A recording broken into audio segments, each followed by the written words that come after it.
When it dropped back in 2019, Love, Death and Robots took the streaming world by storm. This cleverly written, thought-provoking anthology managed to bring together 16 episodes of short-form storytelling and excellent animation into one stunning showcase of talent. The sheer wealth of variety within this show meant there was something for everyone, with stop-motion, CGI, photorealism and hand-drawn splendor combining to create a show full of variety. Fast forward to 2021, and Love, Death and Robots is back with a second volume of episodes. With only 8 this time around, the pressure could not be higher for creator Tim Miller and the different teams of animators. In a way, Season 2 carries the burden of expectation, and because of that, this show is likely to be scrutinized a lot more than it normally would. Having said that, out of the 8 chapters available, half are quite forgettable, while the other half are outstanding. There's a real up-and-down feel to a lot of what's shown here, and the bit-sized runtime for each episode means you likely blast through this in around an hour and a half tops. Much like in 2019, there are some real stars of the show, and the episodes that do stand out are thought-provoking, well-written and highly engrossing.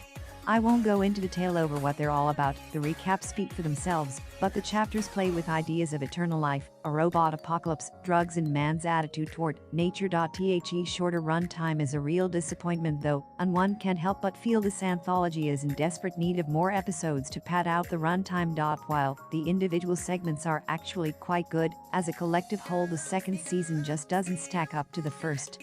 There's a nasty habit here of peddling the same messages and ideas repeatedly, which really does make for a bit of a turbulent ride.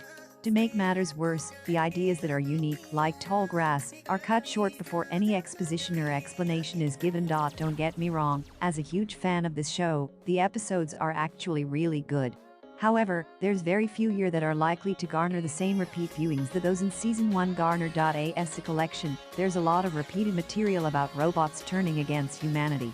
There's little in the way of big twists either, and a lot of the episodes rely on photorealism, rather than a medley of different animated styles.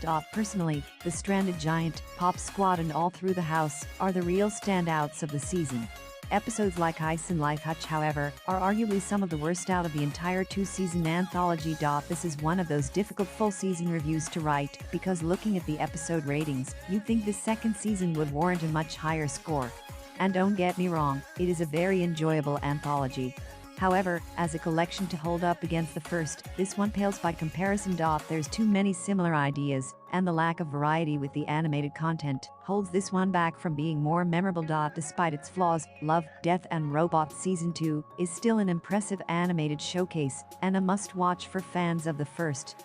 Given the immense expectations leading into this one though, the second volume does not compare to the first. A lot of the repeated ideas are disappointing to see, and the show is in desperate need of more chapters. Hopefully, if this one is renewed for Season 3, and a certain unnamed virus disappears, then this show can ascend back to the heights Season 1 so effortlessly achieved.